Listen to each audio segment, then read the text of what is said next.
Hello friends, welcome to abstract IAS. Abstract IAS में आप सबका स्वागत है। हम आज का न्यूज़ एनालिसिस करेंगे द इंडियन एक्सप्रेस 7 अगस्त 2020 का। हमारा फर्स्ट न्यूज़ एनालिसिस है मॉनेटरी पॉलिसी से related. RBI flags inflation risk, keeps rates on hold, will allow one time restructuring of stressed loan. तो आरबीआई ने क्या किया है कि रेट्स को होल्ड पे कर दिया गया है। Will allow one time restructuring of stressed low, और जो स्ट्रेस्ड लोन थे उनको रिस्ट्रक्चर के लिए अलाउ कर दिया गया है। तो हमारे हमारे लिए इंपॉर्टेंट न्यूज़ है मॉनेटरी पॉलिसी कमेटी के लिए। Citing concern over an elevated inflation level, the monetary policy committee of the Reserve Bank of India kept interest rate on hold.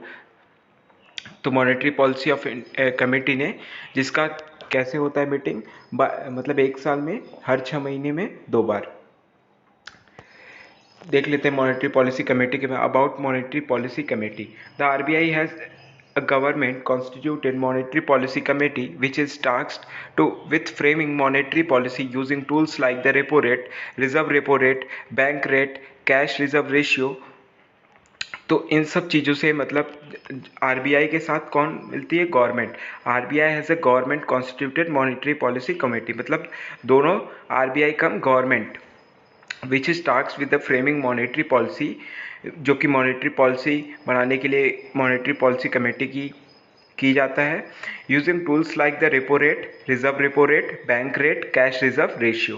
Functions क्या होते हैं? The MPC is interested with the responsibility of deciding the different policy rates including MSF, repo rate, reserve repo rate and liquidity adjustment facility।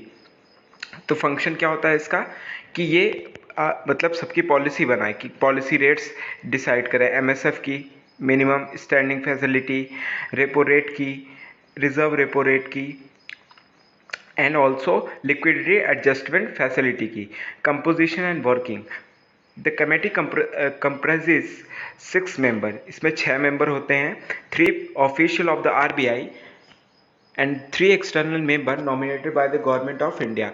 जो कि 3 member जो होते हैं वो RBI से होते हैं, और जो 3 मेंबर होते हैं वो गवर्नमेंट ऑफ इंडिया से होते हैं। Okay, the meeting of the monetary policy committee are held at least 4 times a year. कितनी बार होता है? 4 बार होता है। एक साल में 4 बार होती है मीटिंग मॉनेटरी पॉलिसी की। एंड इट, और तो इस तरह से हर 6 महीने में 2 बार।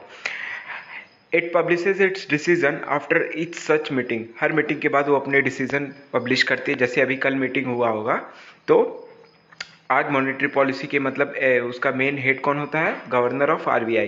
The governor of RBI is the chairperson of ex officio committee. Committee का चेयरपर्सन कौन होता है? Governor of RBI. ओके, तो जैसे कल मीटिंग हुई तो आज इन्होंने आके ये चीज़ बताया कि ये डिसीजन लिया गया।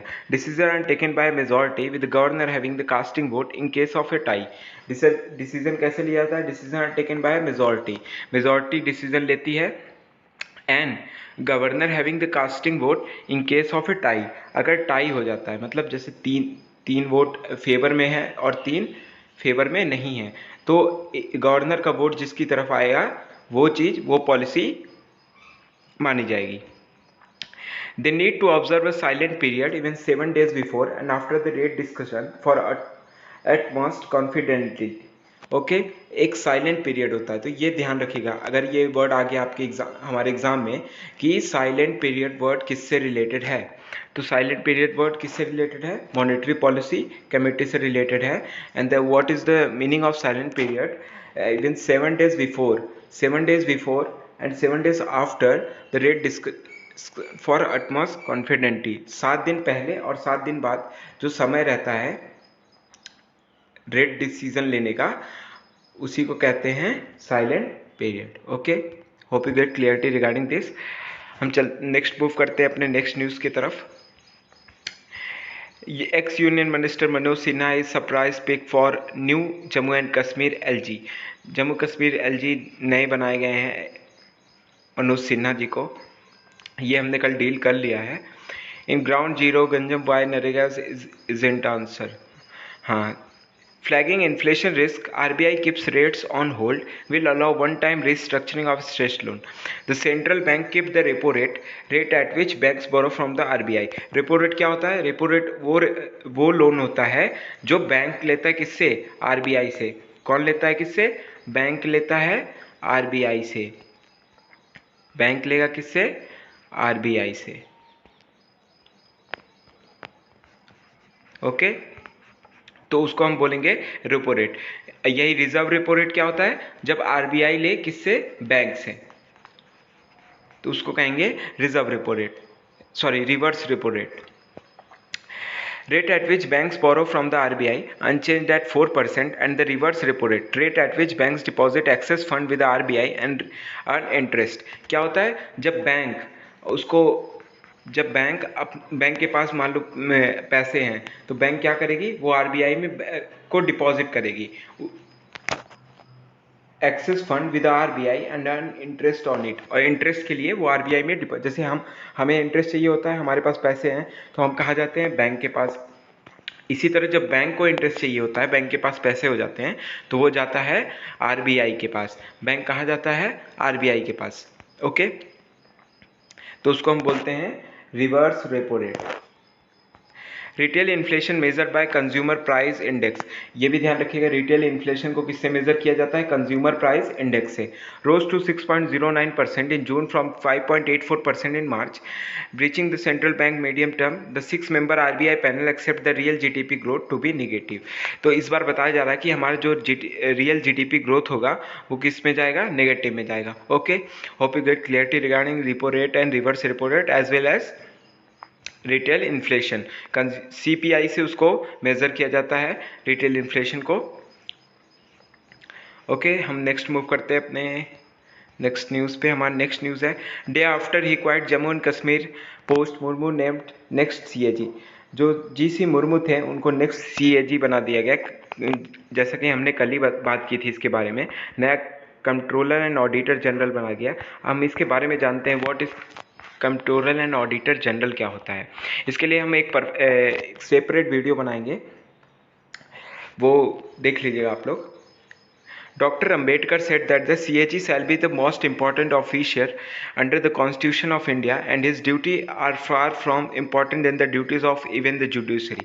डॉक्टर अम्बेडकर ने बोला है कि CAG की पोस्ट होती है वो मोस्ट इंपॉर्टेंट ऑफिसर होता है under the constitution of India, and his duties are far from more important than the duties of even the judiciary. Judiciary से भी ज़्यादा इंपॉर्टेंट उसकी ड्यूटी किसकी होती है? CAG की. CAG is an independent authority under the constitution of India. He is the head of the Indian audit and account department and chief guardian of public purse. ये ध्यान रखिएगा, आपसे एग्जाम में ऐसे सीधे सीधे भी पूछ सकता है, who is the chief guardian of public purse. तो आप वो कौन होता है? CAG. CAG is the chief guardian of public purse. मतलब जहाँ हम पैसा अपना भेज रहे हैं, मतलब जो हम फंड टैक्स दे रहे हैं, जो इनकम टैक्स दे रहे हैं, तो वो सब की निगरानी. जैसे हमारे पास हमारा अपना वैलेट है, तो हम क्या करते हैं? पर्स है हमारे पास अपना, तो हम उसमें पैसे रखते हैं. उसके गार्जियन कौन होता है? हम खुद होते हैं. पैसा हमारा होता है तो हम उसके गार्जियन हैं. इसी तरह हमारे पैसे का पब्लिक पर्स का गार्जियन कौन है? CAG. Okay, hope you get clarity regarding this. And the constitutional provision is article 148 से लेके 152 तक होता है. आर्टिकल 148 बात करता है broadly speaks about the CAG, his appointment, oath and condition of services. क्या होती है? इसका अपॉइंटमेंट कौन करता है? प्रेसिडेंट अपॉइंट करता है CAG को. And oath, condition of services, और इसका रेजिग्नेशन भी कौन लेता है? प्रेसिडेंट ही लेता है. ऑन अकाउंट ऑफ, जैसे सुप्रीम कोर्ट जज को रिमूव किया जाता है, उसी तरह CAG को भी रिमूव किया जाता है. Article 149 broadly speaks about the duties and power of the CAG. Article 149 बात करता है इसकी ड्यूटीज और पावर की, CAG की.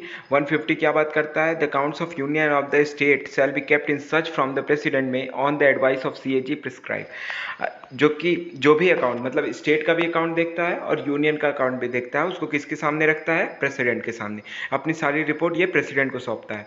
Article 151 audit reports, the reports of the controller and Auditor General of India relating to the accounts of the Union shall be submitted to the President of India. किसको submit किया जाता है? President of India, who shall cause them to be laid before each house of the Parliament.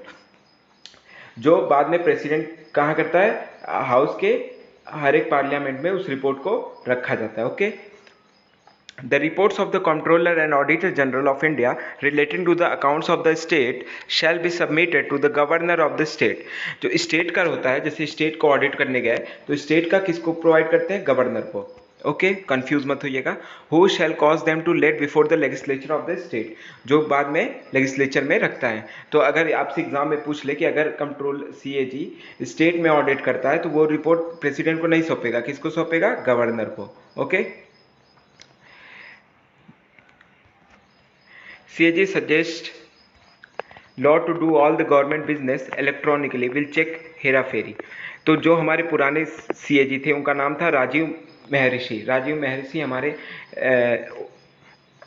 ex CAG थे. The Comptroller and Auditor General of India has recommended enacting a law making it mandatory to do all the government transaction electronically. तो उन्होंने suggest किया है कि government के जितने भी transaction होने चाहिए वो किस में होने चाहिए? इलेक्ट्रॉनिक्स में होने चाहिए. To check any diversion of fund, जिससे हमें फंड का पता चल जाएगा. The proposed legislation will be binding of both centre and state. ये सेंटर और स्टेट दोनों के ऊपर बाइंड होता है. Okay. Next news is related to EIA. EIA draft aims to bring violator under regulatory regime. Javadekar. EIA क्या है? Environmental Impact Assessment is a process of evaluating the likely environment impact on the proposed project or development, taking into account interrelated socio-economic, culture and human health impact, both beneficial and adverse. क्या है ये? Environmental impact assessment, जो कि बहुत news में है और ये गवर्नमेंट हमसे छुपा रही है. Is a process of evaluating the likely environmental impact of A propose project. जैसे कोई प्रोजेक्ट, मान लो कोई ब्रिज बन रही है रेलवे पे कोई ब्रिज बन रही है, तो उसके अगल बगल जितने भी पेड़ पौधे हैं, जो लोग रहते हैं, उनको कोई प्रॉब्लम ना हो. अगर कोई प्रॉब्लम होनी स्टार्ट हो गई तो उसको ये किसके अंडर में आएगा? इन्वायरमेंटल इम्पैक्ट असेसमेंट के अंदर. तो इसको इसीलिए ये बनाया जाता है कि इन्वायरमेंट का इम्पैक्ट, कोई भी प्रोजेक्ट का इम्पैक्ट इन्वायरमेंट पे पड़े ना. It aims to predict environmental impact. इसका एम क्या है? Predict environmental impact at an early stage. जैसे अब क्या होने वाला है, जैसे अब रेलवे ब्रिज बना, उसके बगल बगल पेड़ थे. अब क्या हो रहा है कि उस टाइम तो काट दिया गया, फिर बाद में बनने के बाद ब्रिज को नया सैपलिंग की गई पेड़ों की. तो क्या हुआ? वो पेड़ उग नहीं गए वहाँ पे, क्योंकि उनको उतना ग्रोथ नहीं मिल पा रहा है, उनको उतना सॉइल नहीं मिल पा रही, वहाँ पे पॉल्यूशन अधिक हो गया है. तो वो एक इन्वायरमेंटल इम्पैक्ट बन गया कि मतलब वहाँ क्यों नहीं उग रहे, तो उसको देखें और वो अर्ली स्टेज पे वो प्रेडिक्ट कर दें. Project planning and design finds way means to reduce adverse impact, say project to suit the local environment and present the prediction and opinion to decision maker. Okay, तो जिसने ये कुछ बनाया है उसके तुरंत प्रेडिक्ट किया जाए. इंडियन